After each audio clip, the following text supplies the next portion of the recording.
정신과 의사가 여러분의 고민을 들어드립니다. 정신여고 시즌2. 안녕하세요. JYP 박재영입니다. 써니 이혜선입니다. 네, 김병호입니다. 이거 많이 했는데도 어색하네. 네. 대한신경정신의학회와 함께하는 정신여고 시즌2 매주 화요일, 금요일, 일요일 오전 10시에 방송이 올라가고 있습니다. 네. 오늘 규칙 파괴자가 되고 싶어 님의 사연을 만나보겠습니다. 안녕하세요. 정신요고를 열심히 듣고 있는 30대 여자입니다. 저에게는 오래된 고민이 있는데 모든 걸 제가 정한 규칙, 계획대로 해야 불안하지 않다는 겁니다. 그리고 죽음에 대한 두려움이 큽니다. 전 굉장히 사소한 것도 계획대로 안 하면 죄책감, 불안감으로 미칠 것만 같아요. 예를 들어 저에겐 이틀 연속 밀가루를 먹으면 안 된다는 규칙이 있습니다. 오늘 점심 때 칼국수가 너무 먹고 싶었는데 전 어제 이미 밀가루 음식을 먹었거든요. 만약 오늘 또 밀가루를 먹으면 이건 규칙에 어긋나는 행동이니까 칼국수를 포기하고 억지로 밥을 먹었습니다. 먹고 싶은 칼국수를 포기한 게 아쉬웠지만 규칙을 지키니 불안하지는 않았습니다. 또 저에겐 단돈 1,000원이라도 함부로 쓰면 안 된다는 규칙도 있어요. 어느 날은 아이스 커피가 너무 간절했는데 커피를 사려는 순간 집 냉장고에 있는 두유가 떠올랐습니다. 집에 두유라는 음료가 있고 그걸 마시면 되는데 아이스 커피에 돈을 쓰는 건 낭비라는 생각에 한참을 고민하다 그냥 집으로 왔죠. 이렇게 사소한 행동 하나하나 저만의 규칙, 계획대로 안 하면 잘못 행동했다는 죄책감, 그리고 큰일 날 것 같은 불안감이 밀려와 정말 괴로워서 미치겠습니다. 그리고 또 다른 고민은 죽음에 대한 두려움이 크다는 겁니다. 미래에 대한 걱정을 굉장히 많이 하는데 그 끝은 항상 사고 나거나 죽으면 어떡하지? 입니다. 또 예를 하나 들어볼게요. 저에겐 5개월 된 아들이 있는데 남편이 2년 후쯤 미국으로 발령이 날 수도 있고 만약 그렇게 되면 두 돌 아기를 미국에서 키워야 합니다. 아직 확정된 건 아닌데 전 미국 발령 소식을 듣자마자 폭풍 검색에 들어갔어요. 미국 프리스쿨은 어디가 좋나, 미국에선 유아식을 어떻게 만들어 먹나, 운전하긴 위험하진 않은지, 미국 육아의 장단점이 뭔지, 두 돌 때 가면 몇 살까지 있어야 영어 실력 향상에 가장 좋을지, 갑자기 아프면 어떡하지 등등 매일매일 검색하는데 눈이 빠져버릴 것 같았지만 멈출 수가 없었습니다. 이렇게 꼼꼼하게 알아보지 않고 미국에 갔다가 아기를 프리스쿨에 못 보내고 나는 운전을 못해서 집에 갇혀있게 되고 아픈데 병원을 못 가서 병이 깊어지면 어떡하지? 그러다 큰 병에 걸려서 죽기라도 하면? 막 이런 말도 안 되는 상상이 꼬리에 꼬리를 물어서 너무 불안했거든요. 그리고 만약 미국에 안 가고 한국에 계속 살게 된다면 어린이집에 보낼까, 가정 보육을 할까, 한국에 살면 아이가 공부 스트레스를 많이 받을 텐데 힘들어서 어쩌나, 요즘 학교 폭력이 심각하던데 우리 아이가 당하면 어떡하지? 난 언제 복직하지? 다시 일해도 잘할 수 있을까? 이대로 오랜 시간이 지나면 다들 나이가 들고 병들고 죽을 텐데 그럼 어떡하지? 등등 걱정이 또 꼬리에 꼬리를 물어서 돌아버리겠더라고요. 안정을 찾기 위해 일단 관련 정보를 다 찾았고 일어날 수 있는 모든 일들에 대한 대처법을 생각해 봤습니다. 답이 없는 걸 알면서도 이렇게라도 해야 마음이 좀 진정이 되고 이렇게 미리 생각해 놓지 않으면 나중에 정말 큰 사고를 당해서 비참하게 살게 될 것 같은 불안감이 엄습해서 쓸데없는 생각을 멈출 수가 없었어요. 정말 너무너무 괴롭습니다. 저도 즉흥적으로 그때그때 대처해가며 살고 싶고 걱정보단 기대를 품고 살고 싶고 현재를 즐기며 살고 싶습니다. 그러면 정말 얼마나 행복할까요? 그런데 지금의 전 끊임없이 미래에 대한 시나리오를 쓰고 계획을 하고 저만의 규칙에 묶여 괴로워하고 그러다 보니 에너지가 다 소진돼서 현재를 즐기지 못하고 있습니다. 좀 도와주세요. 전 어떻게 하면 좋을까요? 이분은 답도 알고 있는데 이제 이렇게 있는 거잖아요, 그렇죠? 그래서 이제 전형적인 얘기를 하는 거 봐가지고는 불안장애, 강박증적인 어떤 사고가 있는 불안장애를 갖고 있는 분 같이럼 이렇게 얘기를 하고 계세요. 네. 그래서 뭐 불안장애 치료를 받아서 좋아질 수도 있고요. 네. 그 다음에 이제 이런 규칙, 리추얼은 전형적인 불안이에요. 불안 있는 사람은 꼭 이렇게 이제 규칙이라든지 이런 걸 정해놓고 하는데 사실 규칙이라는 거는 왜 있느냐 하면은 인간을 위해서 규칙이 있잖아요. 근데 강박적인 사고를 갖고 있는 사람은 인간을 위한 규칙이 아니라 규칙이 더 중요하게 돼요. 예. 그래서 지금 여기도 보면 그렇잖아요. 규칙 때문에 본인의 욕구를 다 없애잖아요. 네. 근데 이게 어떻게 할 수 없을 거예요. 그러면 이거는 뭐 이분이 지금 아까도 얘기했지만 본인이 생각, 사고적인 것에 문제가 있는 건 아니거든요. 생각은 다 옳잖아. 이런 거 안 하는 게 좋다고 하는데 네. 지금 뭐 전반적인 얘기는 다 모든 거에 다 그러니까 부정적인 사고가 다잖아요. 부정적인 네. 예측, 부정적인 사고, 그다음에 모든 것이 다 안 좋아지는 거 이렇게 되면 이건 나중에 우울증도 걸리거든요.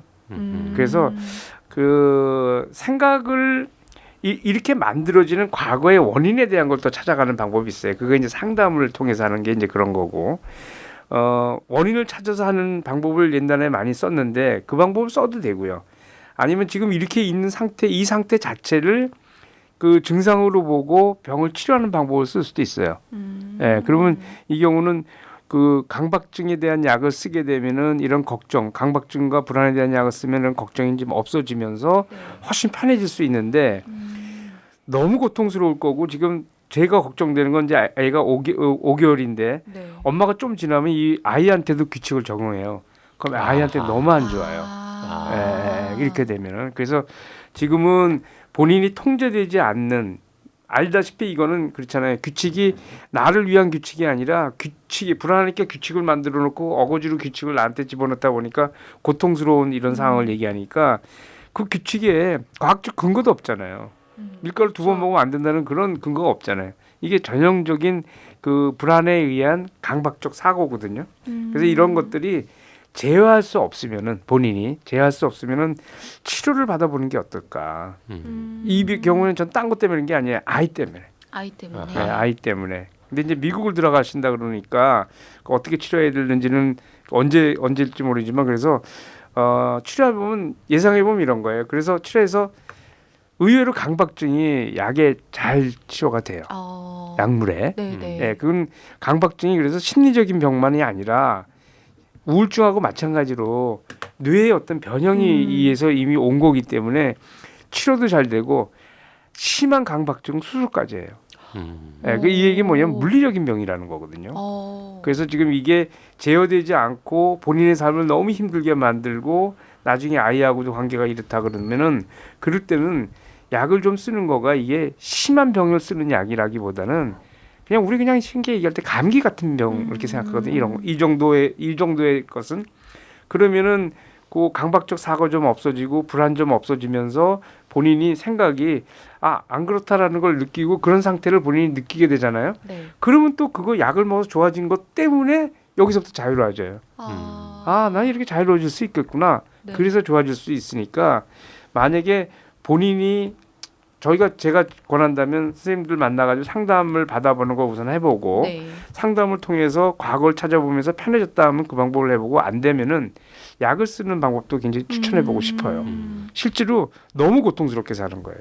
지금 되게 괴롭단 말씀을 여러 번 하셨어요. 사실은 힘들다고. 얼마나 괴로우시겠어요. 본인도 괴롭고 그 가족들도 괴로워요. 그러니까 이분은 모든 거를 다 부정적으로 예측하거든요.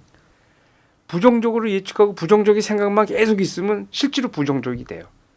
부정적인 생각이 많기 때문에 즐거움이 적으니까 그게 우울증이에요. 시간이 가면 갈수록 우울이 심해질 수 있고 이 불안장애 또는 강박적인 이런 상황이 고착화될 수 있어요. 그럼 이건 되게 힘들어질 수 있으니까 본인이 그러잖아요. 규칙 파괴자가 되고 싶어. 내용은 다 알아요. 근데 본인이 안 되잖아요. 네. 이럴 때는 의학적 도움을 받는 거가 의외로 간편하게 문제를 조절할 수 있어요. 그러니까 뭐 설득해서 될 일은 아니잖아요. 네. 본인도 알고 있으니까. 본인이 알잖아요. 이게 본인 이상하다는 닉네임이 거를. 규칙 파괴자가 되고 싶어해요. 이건 본인이 이 규칙이 본인한테 너무 힘들다는 걸 알고 있어요. 그리고 이 규칙이 과학적이지도 않고 본인한테 아무 도움도 안 되고 본인이 이 규칙에 노예라는 것도 알고 있어요. 근데도 안 되거든. 그렇죠. 예.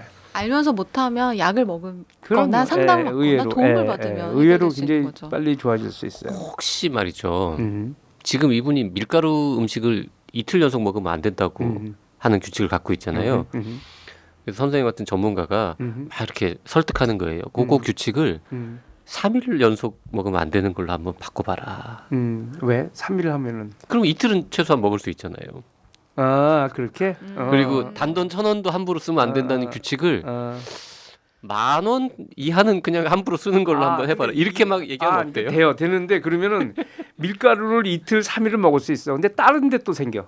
딴 데 생겨요. 주제가 딴 데로 가요. 아, 이게 돌아다녀. 그래서 원래 문제가 해결되지 않으면은 요거 하나 고치는 게 문제가 이게 돌아가요. 돌아가서 또 다른 게 생겨. 그래서 이분의 머리 상태, 마음 그 뇌 상태거나 깊숙이 뇌에 있는 어떤 잠재되어 있는 무의식이라든지 이런 부분에 대한 교정이 없이는 이게 좋아지기가 어려워요. 그 5개월 아들 아까 아이한테 안 좋다고 하셨는데 아이한테도 규칙을 자꾸 적용하게 되는 나쁜 점도 있지만 아이가 이제 뭐 유치원을 가거나 밖에 나가기 시작하면 아이에 대한 걱정은 또 더 늘어날 거 아닙니까? 되게. 그럼요. 더 늘어나죠. 더 네, 늘어나죠. 그런 거를 생각해서라도 치료를 빨리 하는 게 하는 게 좋을 좋아요. 것 같네요. 하는 게 좋아서 지금 미국 발령 소식이 아직 언제 정해지지도 아직 정해진 않았는데. 게 아니에요. 2년 후쯤 될 빠르면 수도 2년 있는 후. 거예요. 그러면은 네. 전 지금 가기 전에 치료하는 게 좋을 것 같은데요. 네. 치료하고 정신과 치료가 사실 우리 우울증도 그렇지만은 너무 강박증이나 우울증 이런 병을 치료하는 거가 어마어마한 일로 생각 안 했으면 좋을 것 같아요. 나는 매일 나올 때마다 하루에 13알을 먹고 나와요. 뭐를요? 13알이요? 약. 약이요? 예. 어떤 걸 드시는 거예요? 뭐 이제 혈압과 관련돼서 뭐 아. 아스피린, 혈압약, 뭐 저 고지혈증약 이런 거 6알에다가 그 다음에 우리 집사람이 강제로 먹여가지고 뭐 오메가 3서부터 영양제 7개 해가지고 나 13개 먹으니까 배가 불러서 그러는데 근데 먹고 나와요. 근데 이 얘기는 뭐냐면 이게 이렇게 먹은 지가 뭐 영양제 먹으면 올해부터 먹었고 6알은 20 몇 년 됐는데 그 고혈압이거나 고혈압인 사람들은 약을 먹으면 수명이 20년이 연장된다고 생각하면 돼요. 요즘에 당뇨도 마찬가지고. 네. 그러니까 현대인들은 약이 워낙 좋아져가지고 부작용이 이제 없으니까 약 먹는 거 너무 그렇게 어렵게 생각하지 말고 특히 우울한 사람들인 경우는 우울이 조금이라도 있으면 빨리 약 쓰는 게 좋아요. 그게 훨씬 더 치료 효과가 좋은 거예요. 치료 효과도 치료 효과지만 제일 걱정되는 게 왜 이렇게 자살률이 높냐는 거예요. 난 이게 너무 걱정이 돼서 맞아요. 그래서 제일 먼저는 우리 뭘 해야 되냐면은 우울증 약 먹는 사람은 이상하게 보지 말기. 감기 걸린 사람 감기약 먹는 거 이상하게 안 보는 거하고 똑같이 인간은요 쉽게 우울증 걸릴 수 있어요. 우울증 딴 게 아니에요. 뭐냐면은 기분 좋은 마음보다 기분 나쁜 마음이 많으면 그게 우울증이에요. 별거 아니거든. 제가 네. 지난번에도 언젠가 말씀드렸던 것 같은데 우리 OECD 국가들끼리 비교 많이 하잖아요. 네, 맞아요. 네. OECD 국가 중에서 항우울제를 복용하는 사람의 비율이 우리나라가 압도적인 꼴찌거든요. 그렇죠. 네. 근데 또 자살률은 압도적인 높죠. 그러니까 1등이고. 자살률이 네. 높은 맞아요. 거예요. 높은 거고 핀란드 같은 나라는 최근에 어디 뉴스에서 봤는데 500만 명인데 인구가 항우울제를 먹는 사람이 40만 명이랍니다. 그리고 자살률은 세계 최저 수준이고. 그렇지. 네. 그러니까 그러니까요. 그 당뇨나 고혈압, 고지혈증 약은 사실 거의 평생 먹잖아요. 평생 먹죠. 근데 항우울제나 뭐 지금 항불안제나 이런 것들은 또 먹다가 좋아지면 끊는 거죠. 감기에 감기. 단 기간이 좀 길어요. 감기가 한 2주나 일주일 2주 먹는다면은 이 그 감기 우울증이나 강박증 거는 그거보다 좀 길게 2, 3개월 뭐 이렇게 먹는 거라고 생각하면 돼요. 그래서 좋아지고 난 다음에 그냥 끊는 거야. 그 이렇게 해서 몇 달 약을 드시고 되게 좋아졌어요. 그러면 환자분들은 어떻게 생각하나요? 내가 이렇게 약 먹으니까 달라졌네. 내가 옛날에는 왜 그런 쓸데없는 걱정을 했었지? 신기하네. 이런 생각을 얘기 하세요? 많이 해요. 이렇게 좋아지는 줄 몰랐어요. 정말 저는 다른 세상 보는 것 같아요. 선생님 만나고 나서 저는 정말로 마음이 편해본 적을 처음 느껴봤어요. 이렇게 얘기를 많이 하는데 그거는 제가 하는 게 아니라 우울증 약이. 예, 그렇군요. 의외로. 안경 쓰는 거랑도 비슷하다는 똑같아요. 비유도 하더라고요. 오케이. 안경 쓰는 거 똑같이. 아니, 그 안경을 한 번도 안 써본 사람은 세상이 다 누구나 다 이렇게 뿌옇게 보이는 줄 알고 살다가 처음 딱 쓰면은 진작 쓸 걸 이렇게 하는 것처럼. 그러니까 현대 약은 정신과 약, 우울증 약, 이 강박증 약 이런 약의 효과는 심장병 약이나 관절염 약보다 효과가 훨씬 좋아요. 그거. 그래서 사람들이 이게 심리적인 거니까 이게 약으로 되겠느냐 이렇게 얘기하고 많은 사람들이 이렇게 얘기해요. 난 약에 의해서 지배받기 싫어요. 이렇게 얘기하는데 맞아, 그 맞아. 의미가 없어요. 아니 무슨 폐렴 걸렸는데 약 안 먹을 건 아니잖아요. 그렇죠. 그러게. 두통 있을 끝나고요. 때도 그럼. 뭐 생리통 있거나 치통 있을 때도 약을 먹으면 바로 잠재워지잖아요. 그러니까 사람들이 약을 너무 어마어마하게 생각하는데 약은 아무것도 아니에요. 그냥 인간이 그냥 편리하게 쓰는 그냥 이기 정도지 뭐. 네, 예, 네. 예. 지배당하는 게 아니죠. 예. 규칙 파괴자가 되고 싶어님, 네, 도움이 좀 되셨을 것 같습니다. 전 규칙 꼭 파괴하시길 바라겠습니다. 네. 네, 오늘 여기까지 하겠습니다. 사연 보내실 분들은요. 나는 사다 카카오톡 라디오 골뱅이 doc.co.kr로 보내주시면 되고요. 사연을 보내실 때는 구체적인 내용과 원하는 닉네임을 함께 알려주시기 바랍니다. 사연이 채택된 분에게는 커피 쿠폰 2장을 드리고 있으니까 많이 참여해 주세요.